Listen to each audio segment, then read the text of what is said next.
Will. Present. Great. Ananya will be here. Julia. Here. Terrific. Love that. Cece. I'm here. Minor. Hello. Kati. Do we have a Kati?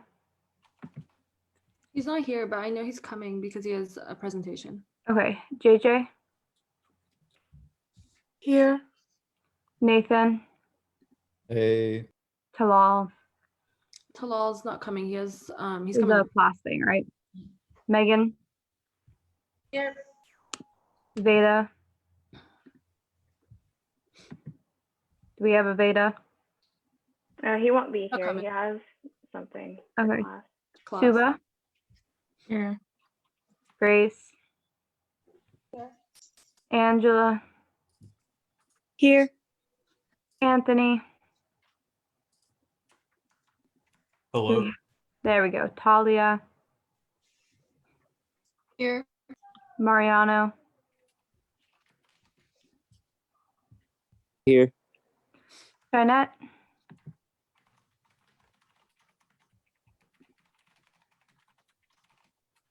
Okay. Karen. Karen. Oh, I'm here. Obi. Here. Here. Eric. Ha, Kobe, you got overexcited. Do we have an Eric? Sorry. Kobe. Please unmute yourself. Like if you're a freshman, unmute yourself now so we don't have Hi. to like wait. All right, Raj. Hey. Harvey. Here. Ireland. Here. Dana. Here. Jenny. Here. And Ben. Hello. All right. That's everybody. Could we get a motion to start the meeting? Motion to begin. Could we get a Second. All right, all in favor of starting the meeting, please go to the participants tab and hit the yes or the no. And yeah, we'll go from there. All right, looks like we have a majority of votes. So we're gonna start by doing executive board and SGA branch reports, and we're gonna keep them short, around 45 seconds. So please brainstorm what you're gonna say right now. Sam, you're up first. All right. One, happy Blue Jay Tuesday. We've been wearing a track quarter zip.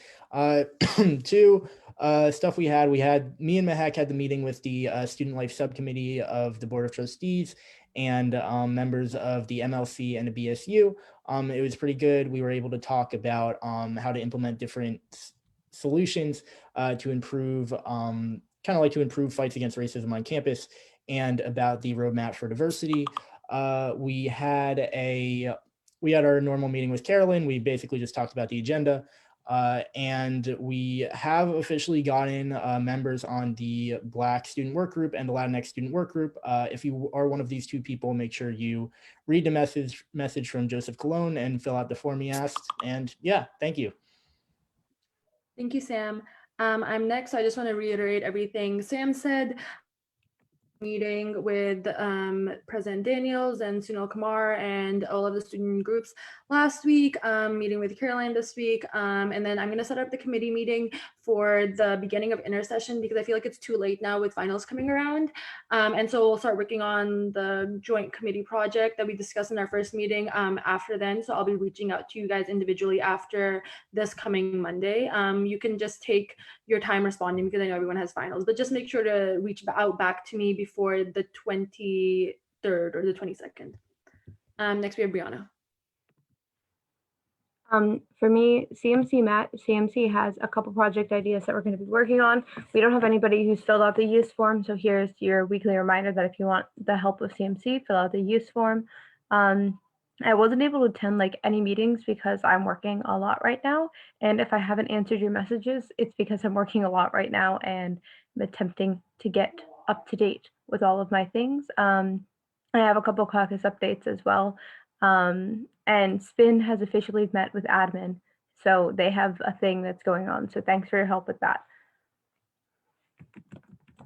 Thank you, Brianna. I don't think Addie is here yet, so we're going to move on to committee reports and do her at the end of our reports.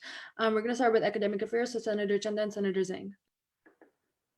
So half of our committee met with the Vice Deans for Education a week ago, and we discussed two things that will be implemented soon. The first one and most immediate is like a campus grievances system that we've talked about. So we'll actually create like a formal document. We'll outline what constitutes an actionable complaint, what we're actually able to do to kind of help support students by the spring. So we'll have an official system we're hoping to aim for the spring. The second thing is an editorial board, and this is to replace kind of the qualitative aspects of course evaluations. We talked to the registrar; they're adamant and not bringing that back for various reasons. So we want to do something with students. Thank you. Okay, civic engagement, Senator Wang and Senator Lee. I'm sorry, I skipped class council reports, so we'll get back to that after we finish committee reports. Yeah, so pretty much we finished up our last meeting last week, so we're still just in communications with Hopkins Votes. Sam also forwarded me an email from President Daniels about getting Election Day as a campus holiday, and pretty much we're just kind of doing that behind the works. And that's, other than that, there really aren't any updates. Thank you. Next we have finance, so Senator Ha. Hello. SAC and Finance have been working to review the funding planning. Also, we drafted an email that was sent out to the student group about our plans for the spring and how they should fill out their budget form. So people should look for that. Thank you, Karen. Next we have health, safety, and sustainability, so Senator Chen and Senator Tai. Hi guys, so one of the things we're doing this upcoming week is a collab event with Academic Affairs and WGMC. It's basically kind of like a sit down and talk about anything about academia, true mental health, etc., etc. So please come by and sign up on campus groups. JJ? And also JJ, we also had artist wonderful Suba also created a poster about COVID, like all the COVID information from Dr. Bellinger.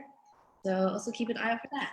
Thank you. Yeah, we'll be promoting that on Instagram shortly. Sorry, the audio was just really bad for my connection right now. Yeah. But yeah, I can carry everything, all the information. Thank you. Thank you.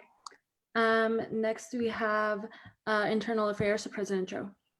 Yeah, we just voted on the lottery bill, the public input ad hoc bill, and the committee just like rules bill basically, and we passed all those. So just be on the lookout for GBM. That's it. Thanks, guys. Thank you, Will. Next we have student org, so Senator Kalahasi and Senator Chen.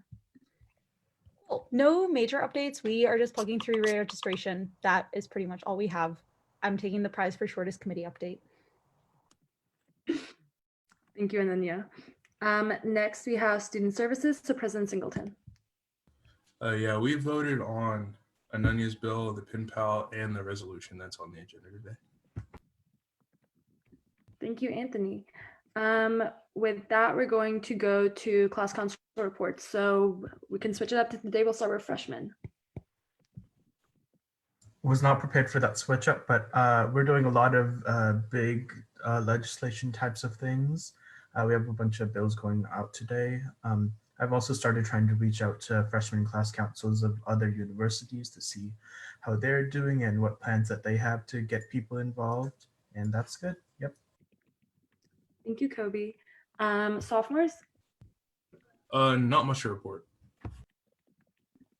I think Anthony won the shortest update. All right, juniors. Hey, so we're going to be sending out an email in the next week or so for like an end of semester wrap up, and we're going to be introducing a design competition for some merch giveaways we're going to be doing at the beginning of the spring semester. At least that's the current plan. Hopefully trying to get some kind of an event going in late January too, but the precise details of that we're still deciding. Could be something like a scavenger hunt. We're also floating the idea of like a drive-in movie someplace. But again, it really depends on what the university's posture is come January. So we're not finalizing anything until we get a better sense of what that looks like. Thank you. And then lastly, seniors. Yeah, we just recently met with the commencement staff and commencement staff, and we just had some input on improvements from last year's commencement. And that was it for us. Thank you. Now we're going to do caucus reports, and then Addie will give her update. Or Addie, you can go right now. Go ahead. No, it's okay. We can go in order. Sorry. Whoops. So we're gonna start with the Black Caucus. Senator Oninanya. Not much to report. BSU is just finishing up with the Black experience like video thing, but we're just working with them for that. Thank you. Hispanic/Latinx Caucus, Executive Secretary Soldatelli. Sorry, I'm just typing real quick. We decided to move, instead of having the meeting right before finals and then waiting all of winter break and then like having the interest meeting right before finals, we're just gonna have the interest meeting next semester. I feel like that makes more sense and people aren't gonna be rushing, because I honestly underestimated how overwhelmed I was gonna be myself. And that's really it. So next semester, expect big things. Thank you, Brianna. Next, we have the Women and Gender Minorities Caucus. So go ahead, Julia. Nothing to report. We're just doing the same things as last week. All right, thank you. Addie, you can go ahead. Can y'all hear me? Okay. Oh God, the clock ticking makes me nervous. Okay, so let's do this real quick. Okay, so sent out the email about the budget system for the spring. It'll be a semester budget, the same form that's been used already through Hopkins groups. In the email, which went to the presidents and treasurers, we detailed, and by we, I mean SAC and Finance, we detailed exactly what we were looking for in the forms. And like always, if you have questions about it, you can reach out to us through sac@jhu.edu or my email or through Hopkins groups. So that is that. They are due January 3rd, and we will be meeting over intersession to get those back to all orgs before the start of the semester. Wow, the clock. Okay. And then also all orgs will be receiving individual funding notes. And then also Sam and I met with the deans and vice deans today to talk about what next semester is going to look like, especially academically, and just kind of talking about plans for that. Oh my God, whew, I'm sweating. And talk about plans for that. Our notes we took notes and they're in the drive. And then, oh my God, is there anything else? No, you can ask questions if you have any. I'll provide my email in the chat. Thank you, Addie. And then last but not least, our advisor report. You can go ahead, Carolyn. No major updates. I'm going to drop some resources for finals week in the chat for you all to know what's available to you. Oh, tomorrow there's a drag show. You should go to it. Have fun. Thank you, Carolyn. With that, we're going to move on to new business, and everyone, you did a great job with your update.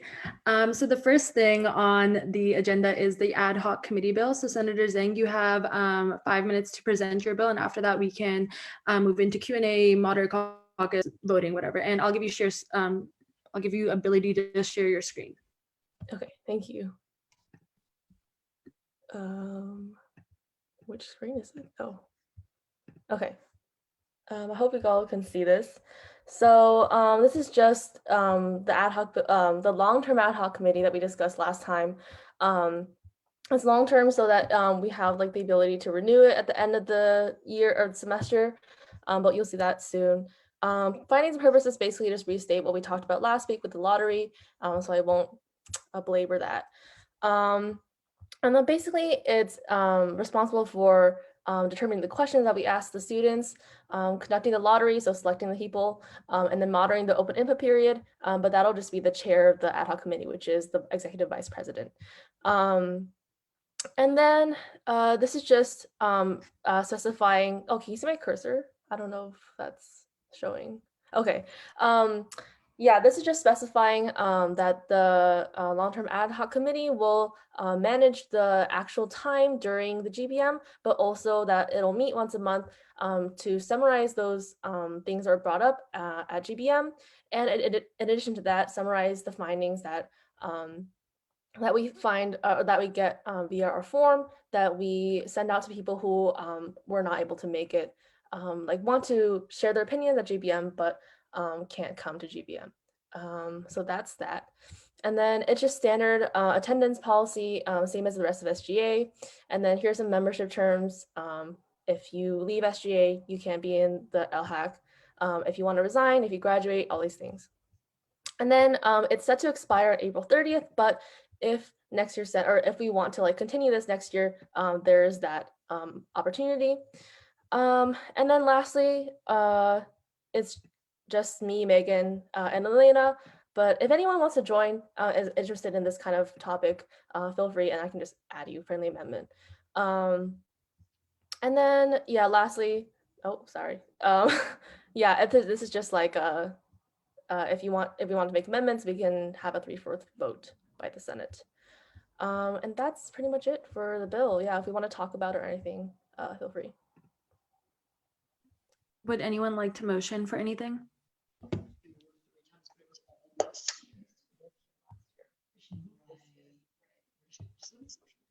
You can Are motion. we waiting for a motion?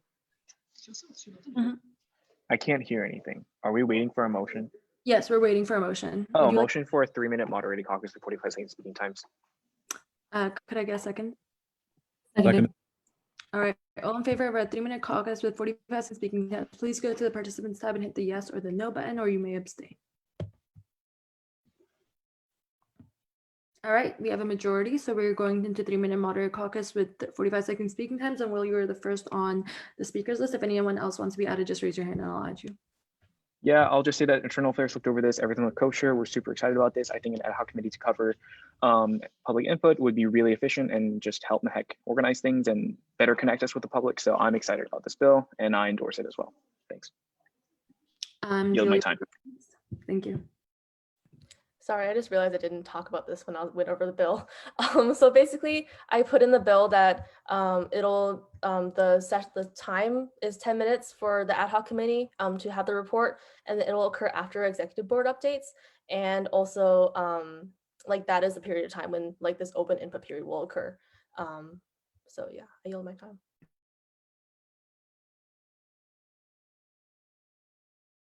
Would anyone else like to be added? Yes. Oh, Suba, go ahead. Oh, I was just gonna say, can you add me to the list of members? I would like to participate. Oh, okay.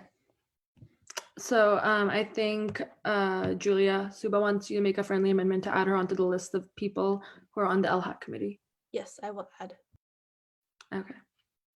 If no one else wants to go, someone can motion to close the moderated caucus if they would prefer to do that. Motion to close the moderated caucus. Seconded.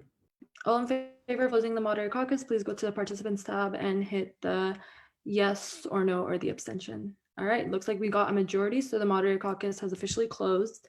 So would anyone else like to put a motion on the floor now? Motion to vote. Could I guess Seconded. All right, all in favor of moving into voting procedure, please go to the participants tab and hit the yes or the no or the abstention. We have a majority, so we are now in voting procedure. Mariano, you raised your hand. Do you have a point of information or something? Oh, okay, I think that was. Oh, my bad. That's next. I meant to hit yes. Oh, okay. We are now in voting procedure. So all in favor of the passage of the ad hoc committee bill, please go to the participants tab and hit the yes. If you're against it, hit the no. If you're abstaining, then yeah, you can just abstain. All right. China, could you please vote? And Harvey. If you are abstaining, then that's fine too. All right, looks like we got 24 votes. So congratulations, Julia. Your ad hoc committee has passed. If I had a little gavel, I would use that.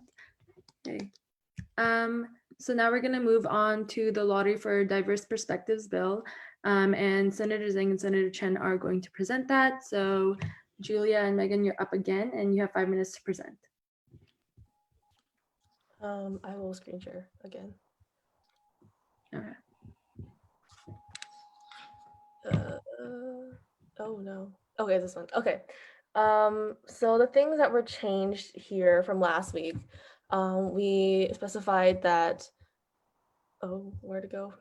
Oh, that like I said, the open input period will occur during the LHOC committee report session or section of the GBM. And then also the email will be during intersession because we didn't pass the bill last week. And then Megan, was there anything else? I think that's it. Yeah. Oh, I Yeah, guess those the executive vice president as the chair of the committee. That's it. Yeah, everything else same as last week. I don't know if it's more for a motion. Motion for a 3-minute moderated caucus and 45-second speaking times. Could I get a second? Second. All right, all in favor of a 3-minute moderated caucus with 45-second speaking times, please go to the participants tab and hit the yes or the no. Okay, we have a majority, so we are going into 3-minute moderated caucus for 45-second speaking times. And Will, you can go ahead. Yeah, again, internal affairs went through this. Everything looks pretty good and kosher. I also think personally this is a great idea to help with engagement, and I'm excited to hopefully get this bill passed. Yield my time. Thank you, Will. I'll add myself onto the list. I really think this is a great way to get the public more involved. So I want to applaud Julia and Megan for like persevering on this. I know you guys have been working on it all semester and for rewriting the bill on like short notice and like adding another bill. So good job, and it's really cool. If anyone wants to close the moderated caucus, you may motion for that, or if you want to be added, just let me know. Motion to Motion to close end this moderated caucus. caucus. Seconded. All right, all in favor of ending the caucus, please go to the participants tab and hit the yes or the no, or you can abstain. Also, you do not have to go into moderated caucus each time we vote on anything, but it is recommended just so we can get more feedback. All right, looks like we have the majority, so the moderated caucus has ended. Would anyone else like to put a motion on the floor? Motion to vote. Second. Seconded. All right, all in favor of moving into voting procedure, please go to the participants tab and hit the yes or the no, or you may abstain. All right, we have a majority, so we are now in voting procedure. All in favor of the passage of the Lottery for Diverse Perspectives bill, please go to the participants tab and hit the yes or the no, or you may abstain. All right, looks like we have majority vote, 25 people. So that's definitely more than 3/4. So congratulations, guys. Your bill has passed. I'm excited for this to be implemented next semester. With that, we're going to move on to the special forum proposal headed by Senator Kong. So Kobe, you can go ahead, screen share, turn on your video, and you have 5 minutes to present. Yeah. Oh, sorry. So this is the same. So at base, this is the same that we sent out during the last meeting. The only difference now is that we got our signatures through campus groups now, so it's a little bit more legitimized. If that is a word. So I can screen share. Would you like me to screen share the votes or the signatures? I mean. You could screen share that. You can screen share anything, like you can screen share the purpose or the form just so people can like get a look at it if you want. Yeah, we have that on here, so let me open it up for you. I just want to make sure it doesn't share their email, it just shares their name, right? Here, do you see this? So this is the introduction statement we had on the proposal. This is the full proposal. I'll open it up right now if you want to see it. Yeah, we went over this the last time that this was brought up, so I assume that all of you have read it. And here, and then I can click over here and then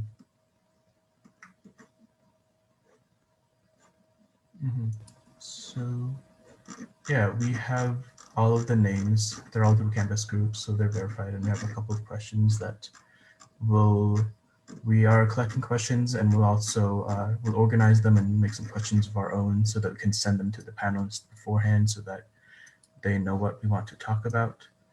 But yes, that is good.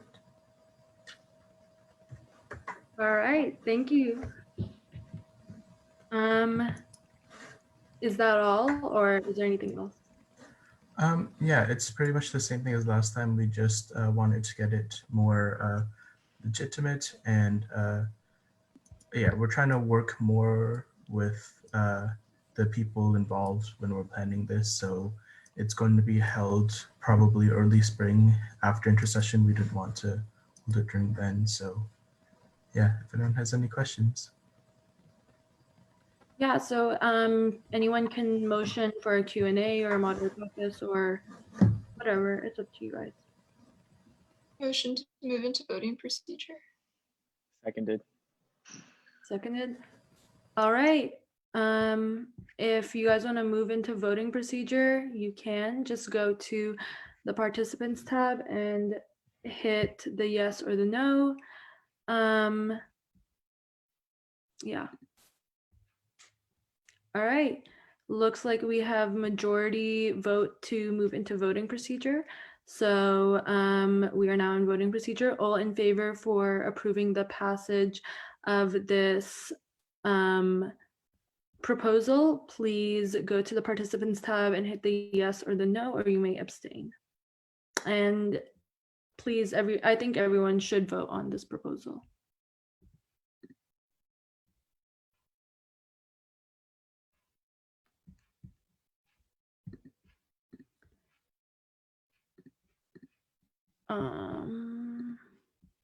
All right, I think, has everyone voted? Yep, okay. Thank you guys all for voting. Congratulations, Kobe. Your proposal has been approved with 24 people. So we are excited to see this happen in spring. All right, with that, we're gonna move on to the next item on the agenda, the Committee and Council Meeting Standards Bill, presented by Senator Zhang and Senator Zhang. I'm sorry if I said your last names incorrectly. So please correct me if I'm wrong. Yeah, so you guys have screen sharing abilities and you can go over your bill and you'll have 5 minutes to present. Okay, so here's our bill. So basically, if you guys have read this already, but it's just to standardize the structure of council/committee meetings throughout SGA, so that if we ever like collaborate with outside bodies like our caucuses, which there are 3 now active, and then also to collaborate within SGA between the committees, this will allow for more efficiency. And we also wanted to address I guess efficiency within a committee, so that like CC will talk about this later, but it's to allow like committee members to prepare ahead of time, and not only that, but to I guess more impetus to show up on time / like let everyone know if they're not going to show up. But those details will be talked about later by CC. And then just standardized agenda and minute taking rules, just so it's easy for people to see what went on in a committee, even if you weren't there.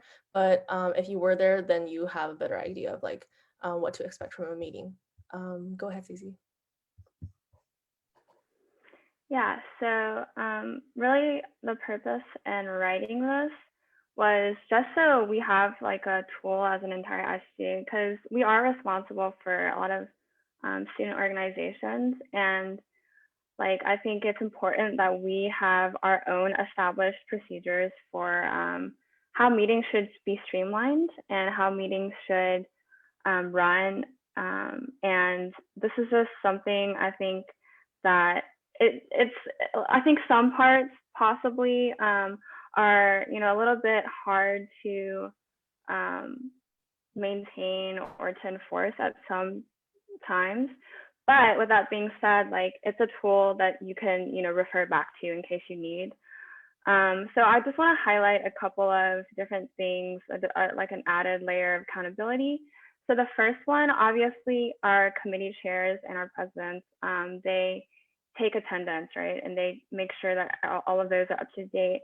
But we know it's like a difficult time, and attendance, you know, is not as easy to keep track of, and it's not, so basically we need another layer to reinforce that. So one thing that we thought of was to have our executive secretary, so Brianna, you can maybe present attendance records at various GBMs. It doesn't have to be every single GBM. It's whenever you so choose, but it's just to spot check and make sure that we're all keeping everything up to date. So the rest of that is just, pretty standard. If senators fail to show up, excessive absences should be reported to the executive board. The same thing, along the same line is the second point, which is to kind of set a standard. So even within meetings that I've attended, I've noticed, like I'm also a co-chair, so I run meetings like pretty differently from what I've like experienced in other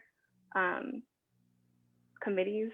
And so I think to streamline and make sure we all sort of have the same idea of where we're going, what to expect in meetings, agendas should be sent out at least an hour. I think that's reasonable prior to meetings, just so we have a rough outline of what we can expect instead of sitting in meetings and just sort of not knowing what we're going to be talking about that day.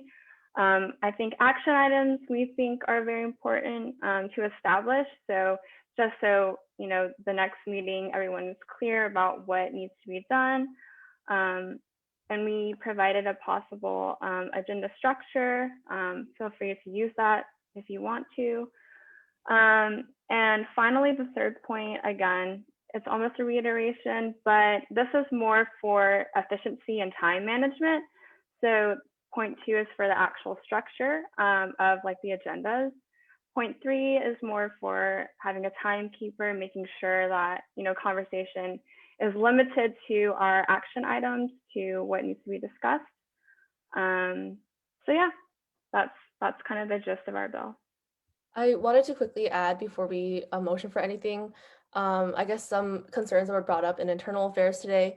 Agendas, like, I feel like the word agenda is like very intimidating, but like doesn't have to be like a very specific structure, just like this is what we probably are going to do today. So it can just be very rough. So we italicize that. And then also, oh yeah, we just wanted to like open up this kind of idea for discussion today, just to see what everyone else thinks. Because like so far it's just been the two of us and like a few other people working on it. So it'd be good to talk about it.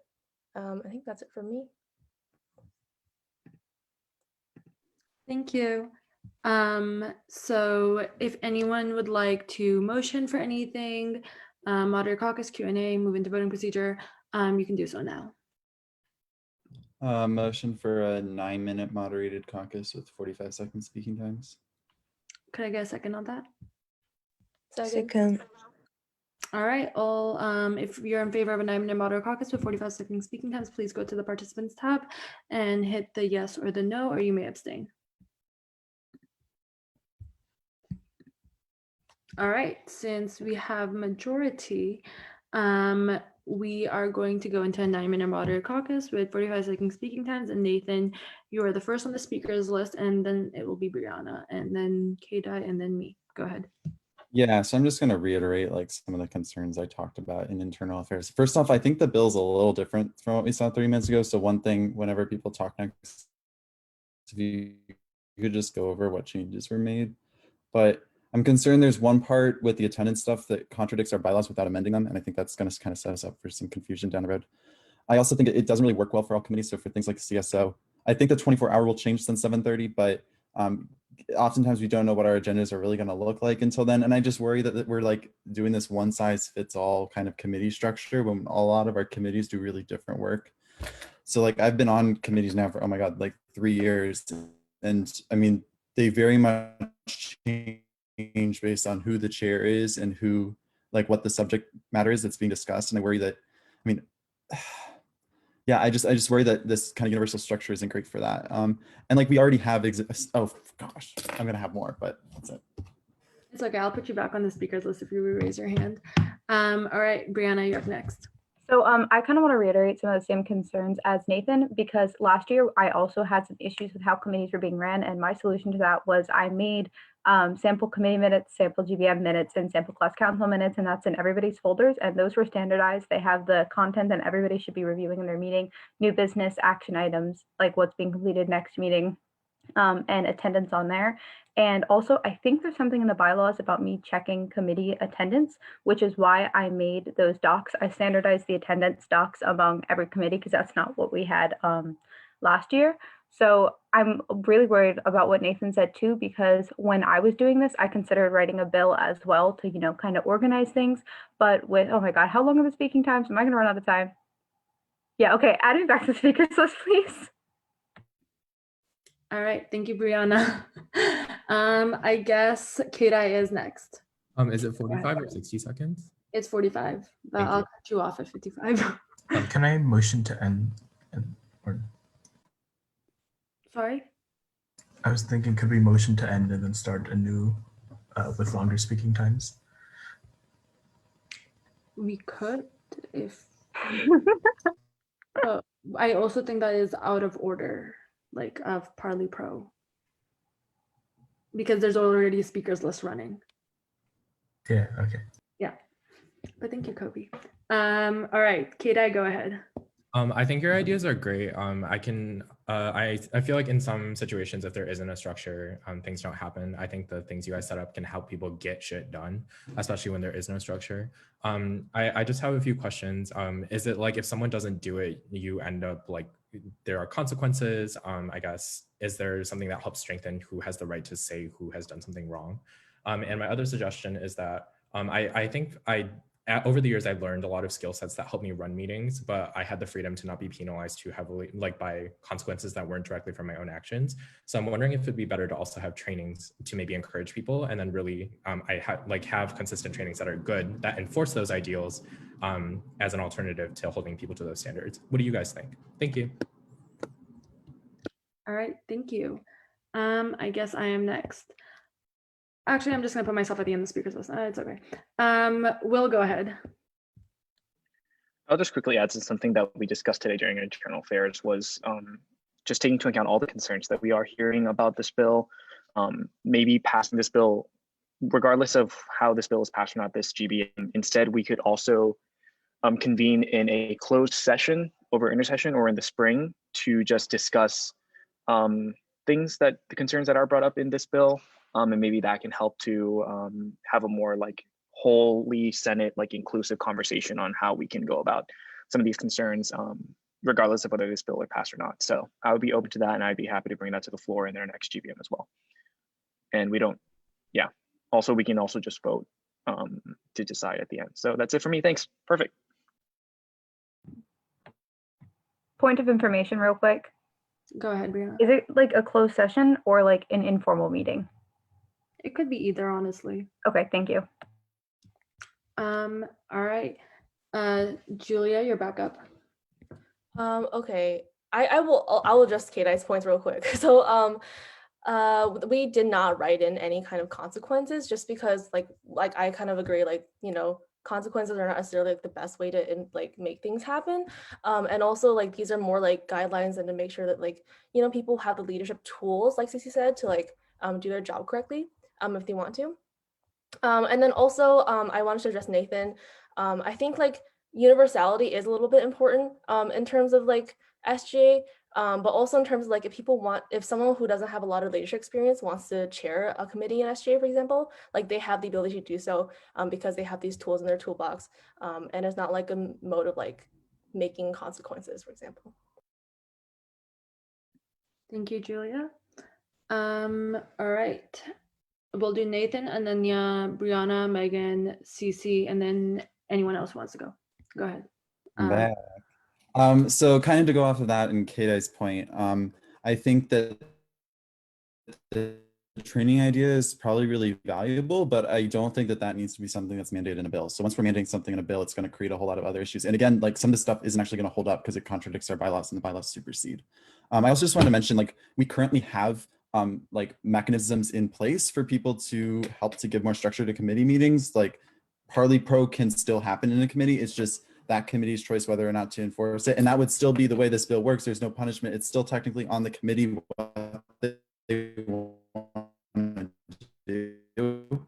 But I think that different leaders have different how they want to run their committees. And I don't think we should be mandating something like saying every committee needs to have a timekeeper, or like no one can talk off topic. Like, I don't know. I just feel like these are very universal. I'm over again.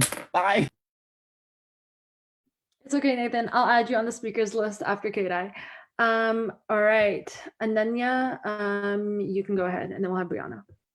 Sorry, if I start laughing again, it's going to be because I'm still laughing at Nathan running over time every time. I kind of just want to echo the previous things about, like, I don't necessarily think it's important or necessary to have universality between our committees. I think all of our committees run really differently. And I just don't think it necessarily makes sense to enforce like what might work for like one committee on another committee in terms of structure or timing or agendas or anything like that. I also just think it makes committees feel less personal if we're like really strictly saying you can't talk about things that are not on a committee docket. Like, I think it's really valuable for team building and other things if you like feel comfortable talking about other things with the people you're on your committee with. I think people should look forward to being at committee meetings and should enjoy spending that time together because they're more likely to want to do their work if they don't feel like they are being yelled at every time they go off topic. That's pretty much it. Thank you, Ananya. Brianna, you're back on the speakers list, so go ahead. Yeah, I really agree with all of the points that everyone's making. I think the training is a good idea. It's not something that needs to be mandated. Just overall, I think Nathan's point that this directly contradicts the bylaws is something that we really should pay attention to, because I haven't read the bylaws. I don't know which one he's talking about. But I think that's really important. We have to resolve that before we pass that. In addition, people are structured really differently. You can't run internal affairs the same way that you run the Committee on Student Organization. That's just not going to work. Plus, people have different leading styles, and I feel like it takes away a lot of the individuality in SGA if we're mandating universal things. I also think it's going to be really, really, really hard to enforce. So yeah, that's all my time. I just don't think we should mandate it in bylaws. That's my opinion, but I can't vote, so. Thank you, Brianna. All right, so since the Moderator Caucus will expire soon, I'm gonna cut it off after Elena. I'm adding myself to the speakers list, and then we're not gonna add anyone else. So if you have a point, think about it right now so you can get it across. All right, Megan, go ahead.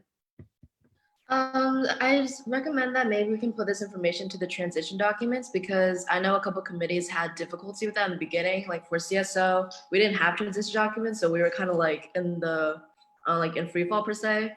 So maybe we can put this information in there. Also iterating, I like the idea of trainings, and not only, oh, my camera's on, not only for committee chairs, but also like all senators, whether it's like SGA, like acronyms and like a structure and all of that, because that's very confusing, and even basic things like responsibilities. Nice to know that there are no formal consequences, but like Sam and Nathan have mentioned, if it's in the bylaw or if it's a legislation, that if there's a violation, there is going to be a consequence no matter what. And lastly, echoing Ananya, I enjoy the informality of committee meetings, especially during Zoom University when we don't have that in-person like connection with other people. I think it's really nice to be able to look forward to committee meetings and like build that partnership. Thank you, Megan. All right, next we have Cece. Go ahead. Cece, you're muted.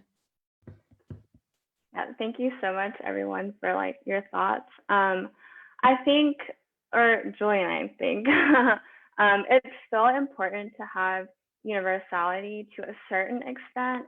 It's just because we are the student government. It is our job to serve the student body. And so with that being said, like some sort of organization, some sort of structure, I think I don't remember who said it, but echoing the person who brought up the point that we kind of like starting from ground zero every single time for every single person. Like I came in as a co-chair, and I just like basically our transition doc. So whoever said the transition doc idea, good job. But basically, I'll talk later. All right, thank you, Cece. Kadai, go ahead. Yeah, I think you guys have really good ideas that help people make things happen, because I think it can become a problem when there's absolutely like too much freedom and people do get off track, and sometimes that does inhibit it. But I guess to also balance giving people a space to have fun and enjoy the meeting and also get things done, Grace and I are trying something new where we're saying, we can talk at the beginning and we can talk at the end as long as we get things done. So we have a space to chat, but we also have to get things done. So it's conditional. But I think I think what's maybe deterring some people is that some people feel that, I think it's just phrasing. I think what you guys have is really good. So instead of using hard power where you enforce rules, what if you encourage people, or you create a culture, or you again, like have those trainings where those ideas are standardized and allow people to want to do it more. I think that'd be really good. Thank you. Thank you. Also, if anyone wants to be added to the speakers list, you have to motion to extend the caucus because the speakers list is cut after me and I'm after Elena. So if you want to be added, so, like you can motion to extend the moderated caucus. Motion to extend the moderated caucus. By how many minutes? Okay. 6 minutes. Whatever. Can we do 1 minute speaking time? Yeah. Yeah, I was gonna say 6 minutes extension with 1 minute speaking times. Okay. Actually, let's do 8 minute extension then with 1 minute speaking times. Okay. All in favor of an 8-minute extension to the moderated caucus with 1 minute speaking times, please go to the participants tab and hit the yes or the no, or you may abstain. All right. Looks like majority has voted and we have extended the moderated caucus by 8 minutes with 1 minute speaking times. Who was, I know Kadai was on the list. Who was after Kadai? Elena. Okay, Elena, go ahead. I definitely agree that every committee is different, but also there should be a certain universality, like all committees should have minutes and all committees should take attendance. And I know a lot of transition docs say you should appoint certain people in the committee or the council to take the minutes or do the attendance. So I think it could be valuable to formally set that position. Like for executive secretary, you take the minutes, you do the attendance. We could have something like that for committees and class councils as well. I yield my time. Thank you, Elena. All right, I'm just gonna add myself to the speakers list whenever it's expiring, and then you go ahead. Yeah, kind of wanted to just elevate something that Harvey said in the chat that I think could be a good idea and kind of help with like the lack of universality that exists within committees, like maybe rephrasing to say that committees need to set these rules for themselves at the beginning of next semester and passing that at a GBM, or saying like committees need to outline like X norms or X rules that they will abide by that kind of address like these different things. So like getting off topic, how they organize committee meetings, whether or not they send out agendas and those types of things, and like giving recommendations I think might help, because like I just agree with what almost everyone else has said so far, that like I can't be run the same way as CSO, can't be run the same way as finance, can't be run the same way as academic affairs. And I think that putting regulations on it, especially for like ones that aren't necessarily flexible to what those committees need or what those committees might look like on a week-to-week basis, is just going to inhibit them from being able to help students more than it's going to be able to serve. Like, I don't think universality is necessary to be able to help students. Thank you, Ananya. All right, next we have Raj. Raj, go ahead. Yeah, I was gonna say that like I see both parts of this, and I think what Ananya and Harvey were saying about like having committees set their own standards within the beginning of their GBM or within the beginning of their committee meetings would be like that good compromise, in that you have standards and that you have like some universality, but it's not necessarily molding everyone like what others are saying. But I don't think that this bill is necessarily killing informality. Like people are saying that you can't run finance the same way you can run HSS or the same way you can run academic affairs. But I don't think this bill is necessarily like making you do that. I think it's just saying that parts of the meeting that won't be as productive will just be minimized. And then the amount of work you can get done would just be like, it'll be more efficient as a whole. In fact, you could still just like schedule time for introductions, especially at the beginning of the year. And I also think this will make it easier for freshmen who are just transitioning to getting to be on all the new committees, because then it's not like they have to learn the rules of each and every committee that they're on once they start being a senator. And yeah, thank you. Thank you, Raj. All right, Sam, you're up next, and then we're gonna have Kadai and the rest of the speakers list. Cool. So I'm going to screen share the bylaws just to talk about the bylaws thing. So the section that Nathan was referring to was the taking attendance section here and kind of all this. I mean, I encourage all of you to look and decide in your own opinion. In my opinion, I don't see anything that clashes. I mean, it says here that, you know, like the secretary is responsible for keeping track of whether, you know, people are showing up to GBM. They should document all absences and update the spreadsheet.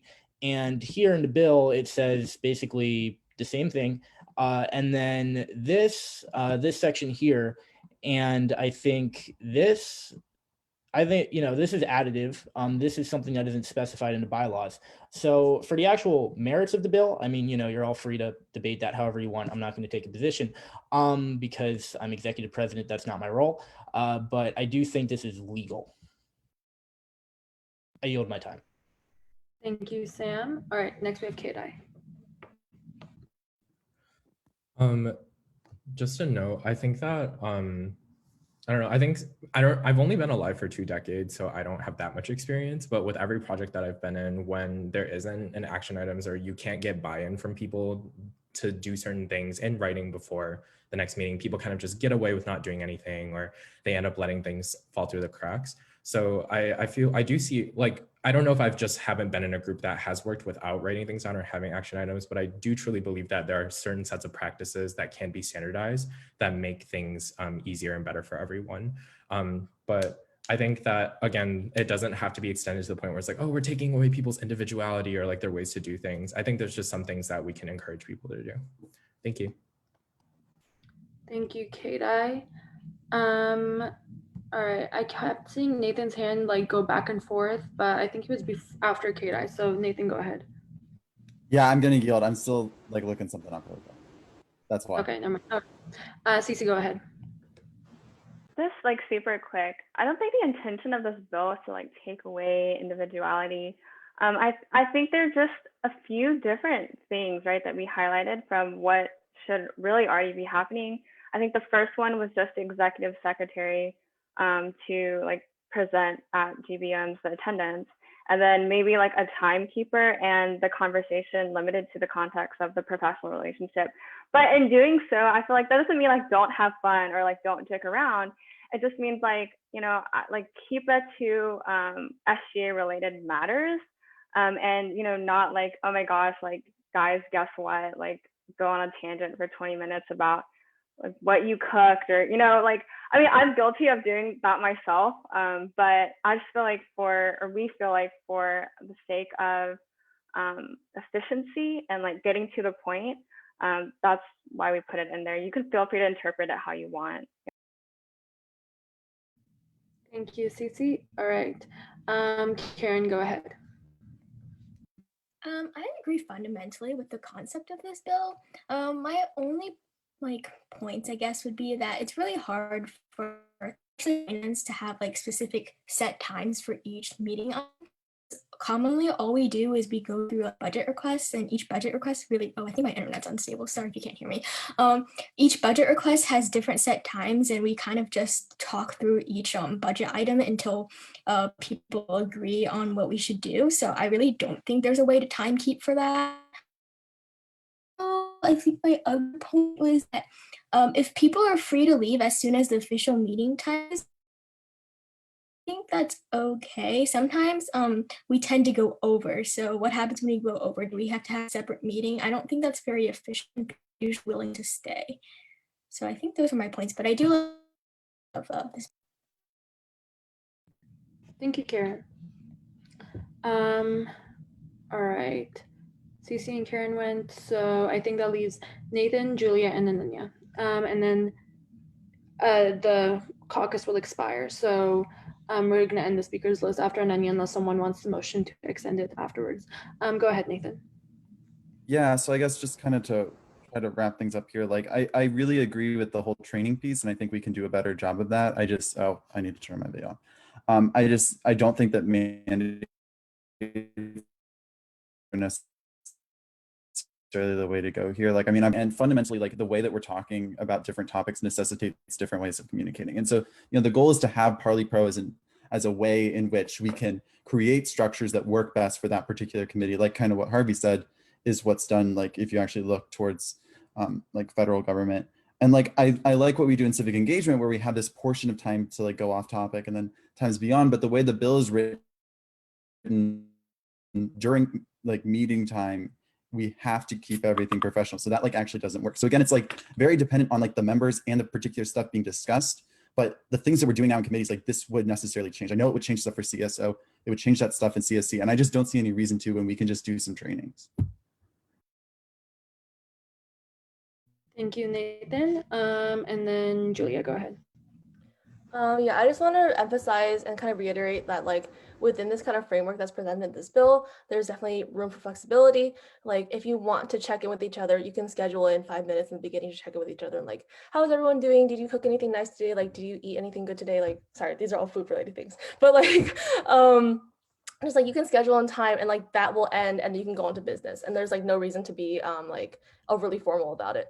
And there's also room for like finance to like say like, oh, we'll just spend all this time going over this like these items and then like at the end we'll sign like we'll like I don't know talk about what we're gonna do next week. Like it can be as informal or like as like not specified as that, just like so that there's a structure for everyone to follow and to work off of. And I guess lastly, I just, yeah, thank you everyone for like bringing all this feedback and like, it's really CCNI's goal to like expand this conversation to more than just us and like to have this conversation with all of us. So thank you guys so much for like bringing like all your ideas to the table. It was really helpful. Thank you, Julia. And Ananya, I think you're the last one, so go ahead.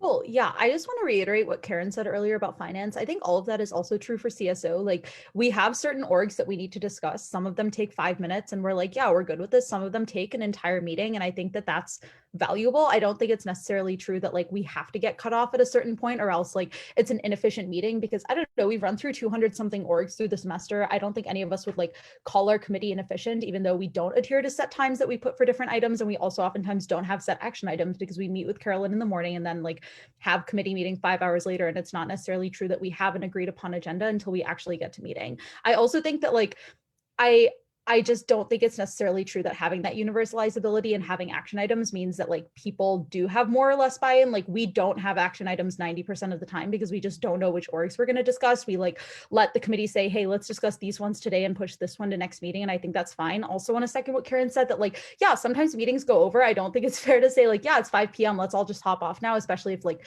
staying for 4 more minutes will take care of something that doesn't have to schedule another meeting for.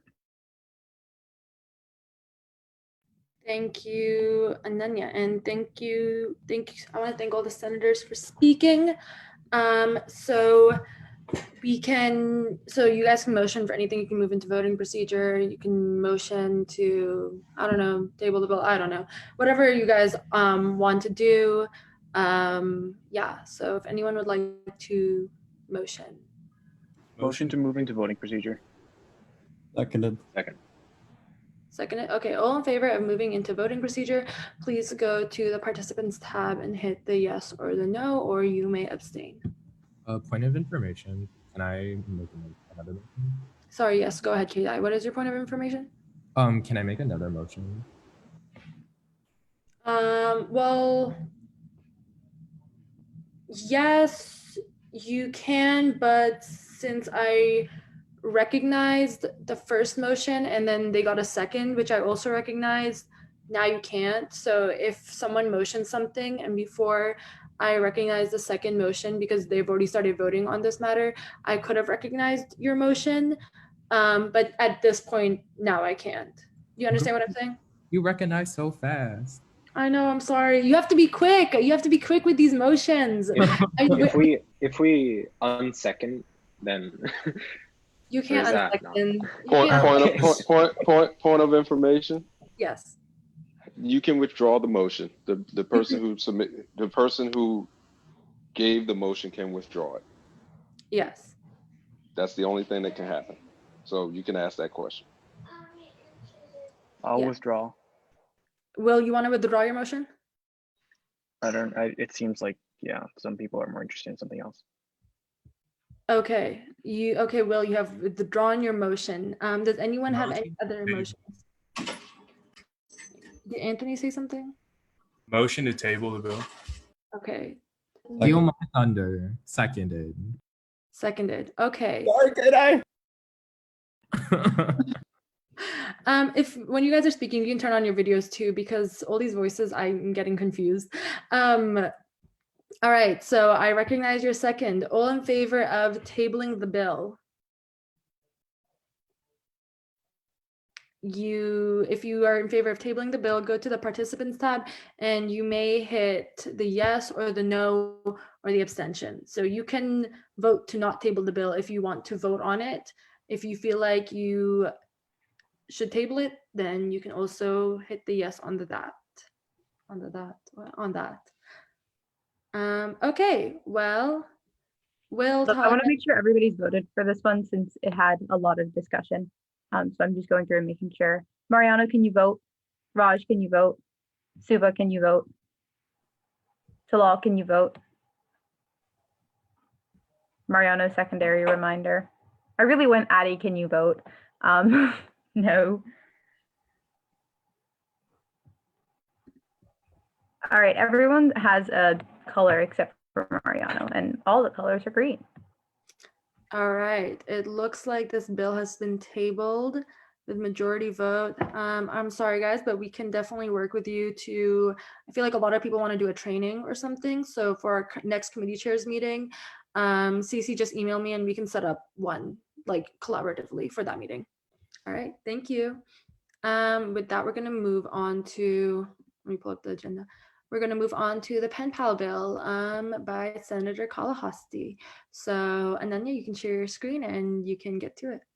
Cool. Wow, this is a tone shift from this last conversation. Okay, cool. I'm going to try to breeze through this so that we can discuss more and read less. But basically, this bill will make a Pen Pal program for next semester. I know a lot of us have talked about this through the semester, either in GBM or in committees, but yeah. Findings basically just talks about how SGA doesn't run a lot of programs that for like individual students to meet each other and individual students to connect with each other. Hopkins has a lot of social isolation. COVID made that bad, and we think that it would be good to not have that.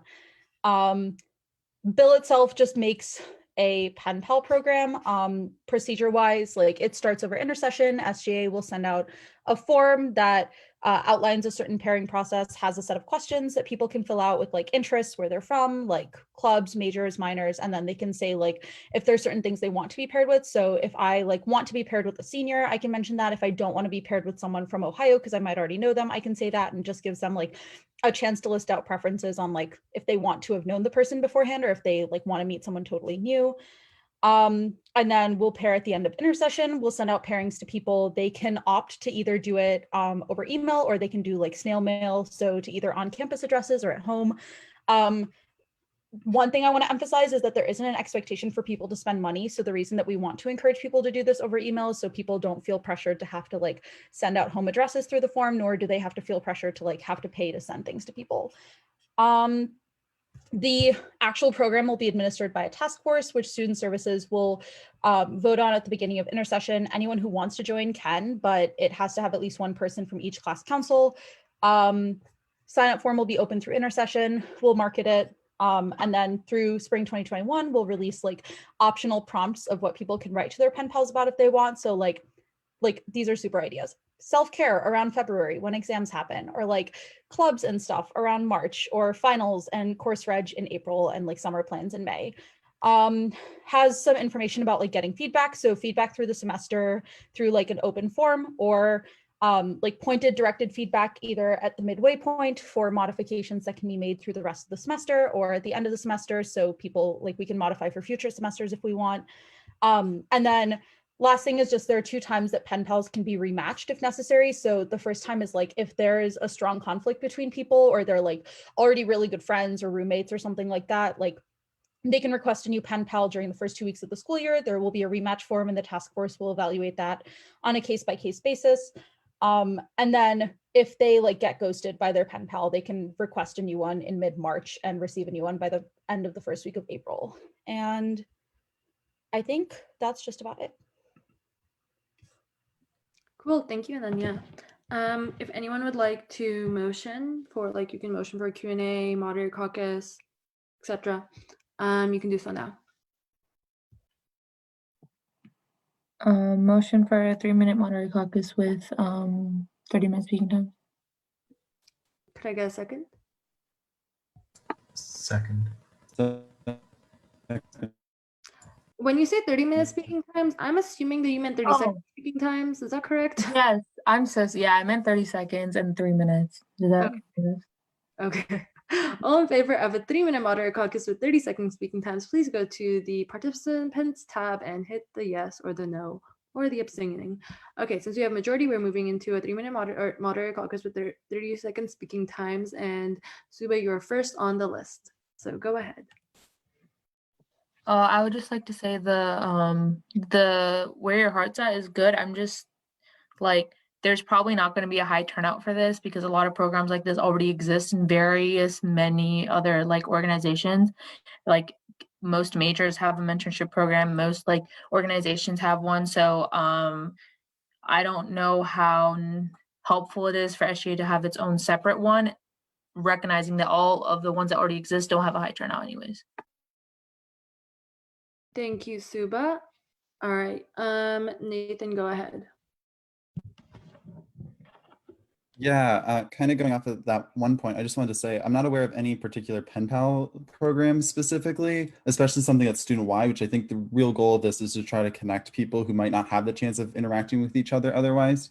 I also just wanted to say this is, I think, a bill that I very rarely see a bill that goes through like this much vetting, and Anya has been really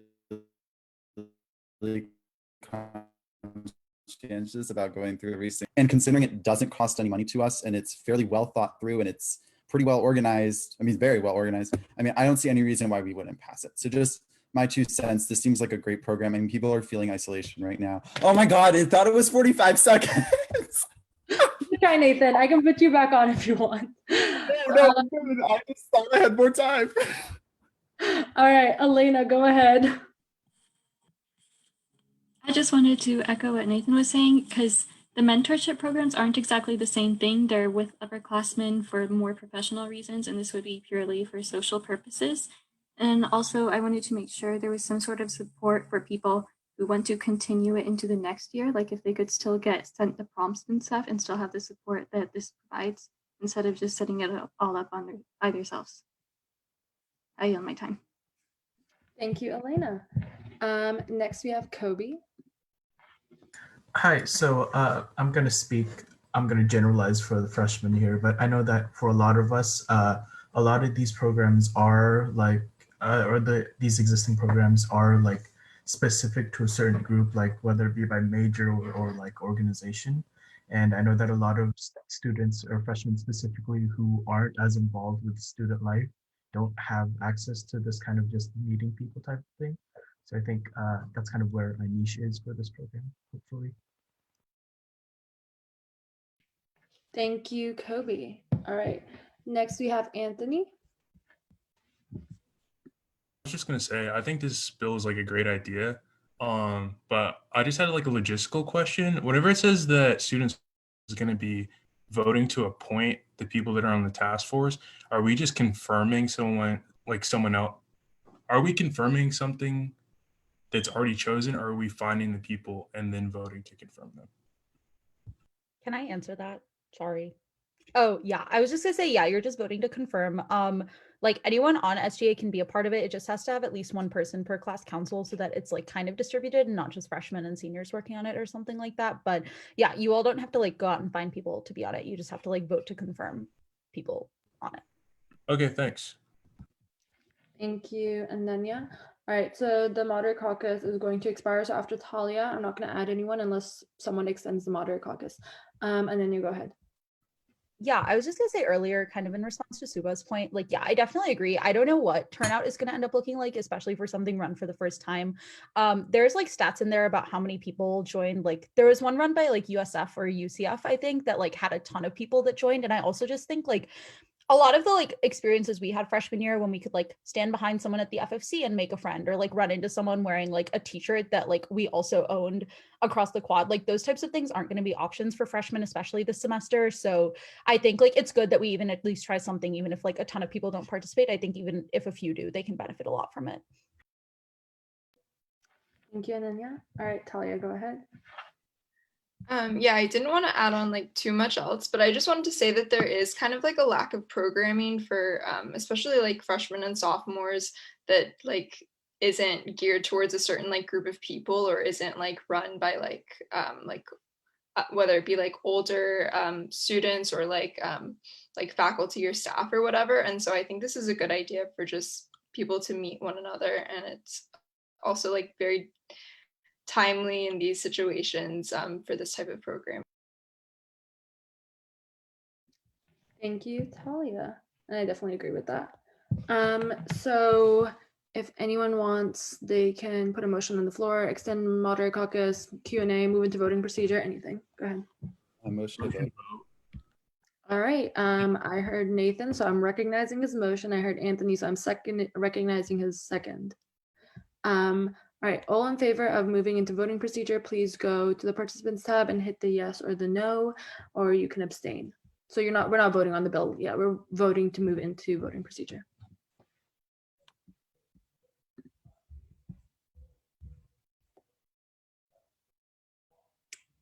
All right, we have majority, so we are now in voting procedure. All in favor of passage of the handwritten Homewood bill, please go to the participants tab and hit the yes or the no, or you may abstain as well. All right, awesome. Looks like we got pretty high majority. So congratulations, Ananya, your bill has passed and we're excited to help you implement it. All right, and then our next thing on the agenda is the tuition reduction resolution by a bunch of our freshmen. So you guys can take it away. Whoever wants to share their screen, present, you got it. You have 5 minutes. I can share a screen. So we wrote a bill kind of the fall of like there's financial hardship, so people need help, but we wanted to make it more effective. And to do that,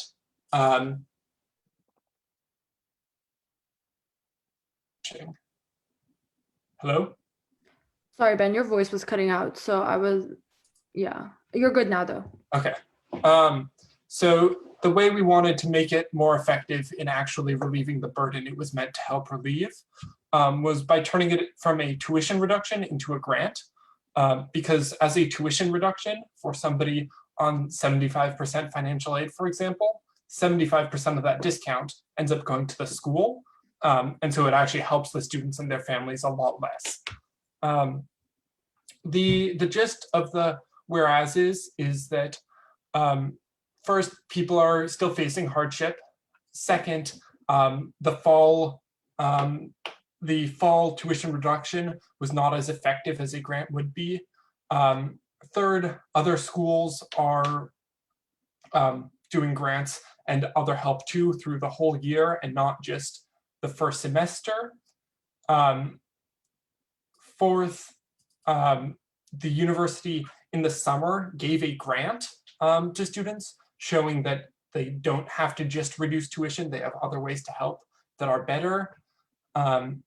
The value of the whole experience is diminished by the fact that we can't really do a lot of things. And that's also seconded by the QE2 report about like what makes a Hopkins education worth it and what makes it so good. And then finally, drawing on that email they sent us a while back. I don't know if you remember, but they basically told us that they're doing much, much better financially than they had expected, on the tune of $300 million better than expected. And we are asking for a tiny, tiny fraction of that, that independent of how they can definitely afford it is just something they should do, but that gives all the more reason to do it. And then our resolves are give a grant, a tuition grant of 10% of spring tuition. So that's about $2,800 to every student. And that reduces their expected family contribution, and they keep all their financial aid. That's instead of the 10% tuition decrease that was instituted in the fall. And then further, we're saying that this cost incurred by the university must not be cause to lay off anybody, because they have the money and we are not trying to get people fired. If Harvey or Elena or Kobe or anybody else who worked on this has anything to add, go for it. Yeah, I mean, I can just chime in a little bit on more of the nitty gritty as to why it's a grant as opposed to a tuition reduction. And the short and sweet of it is that the tuition reduction, the reason that it lowered financial aid as well wasn't a school policy, it was a federal policy because the university receives federal money primarily for research. And as such, they have to abide by certain federal aid restrictions. So instituting a grant, which we've already seen, there's precedent, significant precedent for this, is something that is definitely feasible from a fiscal perspective. After the 2020 fall tuition reduction, even though it's approximately like the same cost to the university, there were no layoffs. I mean, I'm still in talks with union representatives, but all layoffs that are currently in progress or have been discussed were planned at least 6 months, even more so in the past. So this is not something where they would suddenly spring mass firings and then blame it on the students, especially if we are actually on campus in the spring, given that you know, you'd need more faculty to work the buildings and whatnot.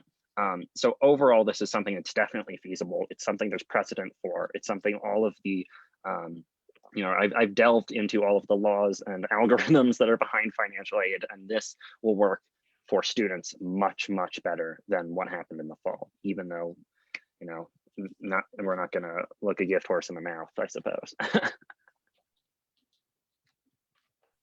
Elena, do you have anything to add?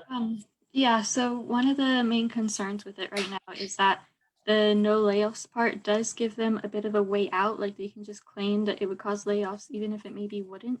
So if anybody has feedback on how to avoid that, we would welcome it.